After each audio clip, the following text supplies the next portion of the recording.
मुझे ढूंढो जहां पानी छिड़कता है। ज़ारा ने जोशी से उछलकर कहा, खेल का मैदान। खुशी के साथ वो अपने अगले चैलेंज के लिए खेल के मैदान की तरफ बढ़ते हैं। खेल के मैदान का फाइनल।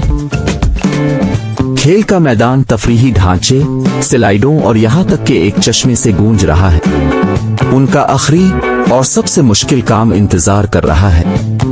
उन्हें एक रस्सी का पुल एक सैंड बॉक्स पर फैला हुआ नजर आता है और दूसरी तरफ एक बड़ा लफ्ज लड़खड़ाता है। टीम एहतियात से रस्सी के पुल तक पहुंचती है। ज़ारा क़ियादत लेती है, लेकिन आधे रास्ते पर वो डगमगाने लगती है। अनाया और उर्वा ने इसे पीछे से हिमायत दी। कुछ तनाव के लम्हों के बाद ज़ारा अपने आप को मुस्तहकम करती है और अनाया और उर्वा को पीछे छोड़ देती है। अब लफ्ज़ सक्राम्बिल होता है और